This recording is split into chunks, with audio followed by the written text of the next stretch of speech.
Yang Berhormat Datuk Wilson Onggak Anak Kumbong, Hulu Rajang. Terima kasih Yang Dipertua.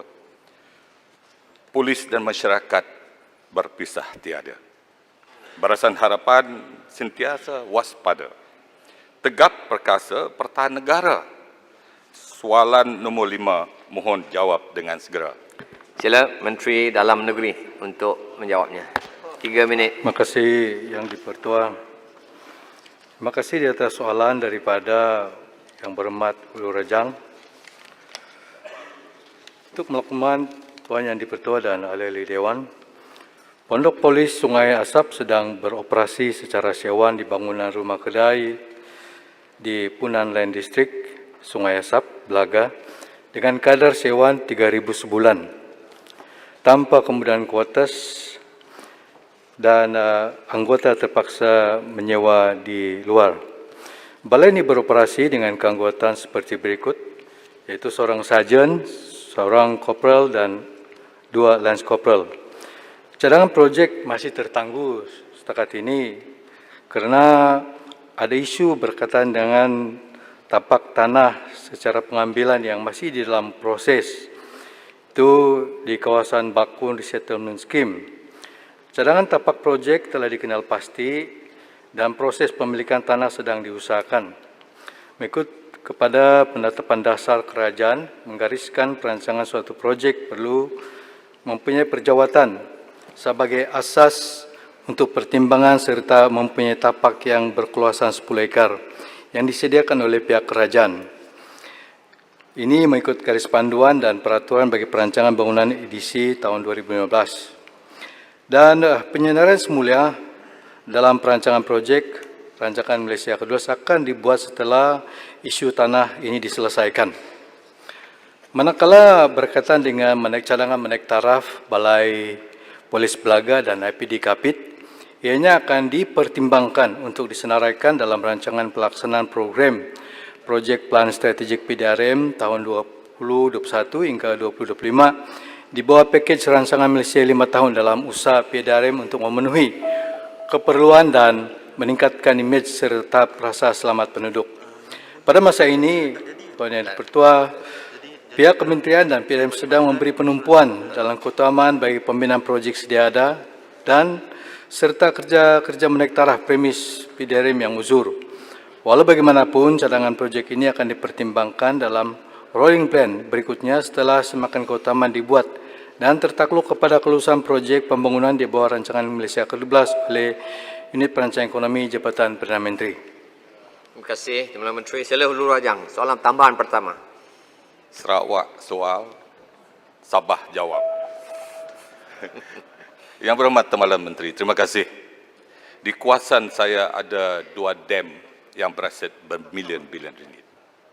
Dan jikanya negara Indonesia akan berpindah ke tempat yang baru ini, maka berdekatan dengan sempadan Hulu Rajang. Maka dengan itu, dengan jawapan mengenai tanah tadi, Yang Berhormat, kalau boleh beritahu, kalau dah susah, tanah di kawasan Sungai Asap ada banyak state land sana.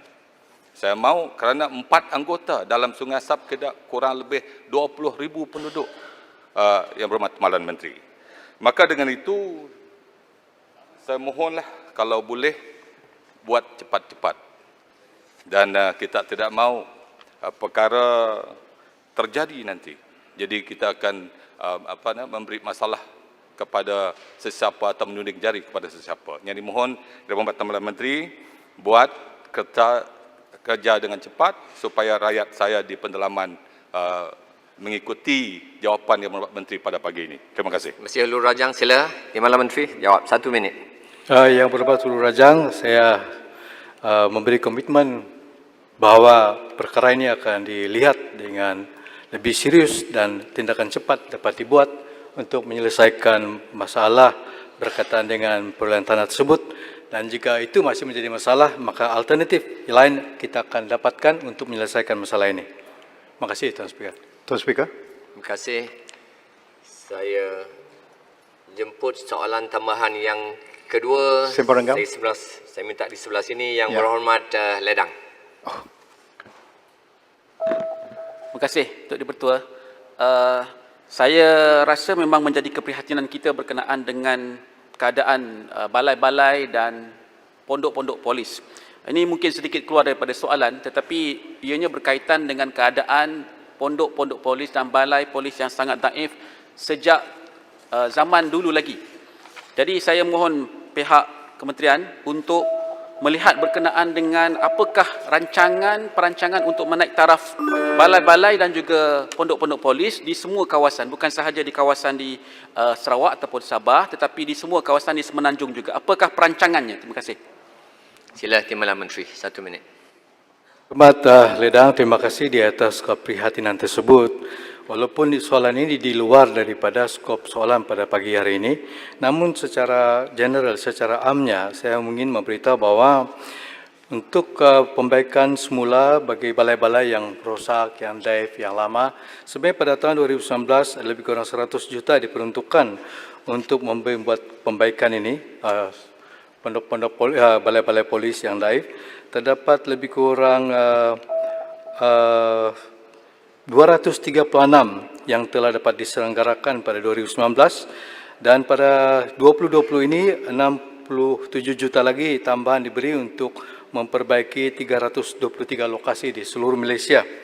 Dan pada pada tahun 2020 juga terdapat 22 juta diperuntukkan untuk memperbaiki lift-lift yang rosak di balai-balai yang terlibat. Sekian, terima kasih Tuan. Terima kasih, Yang Berhormat. Tuan Ketua, satu ya. Saya Pendek saja, pendek saja.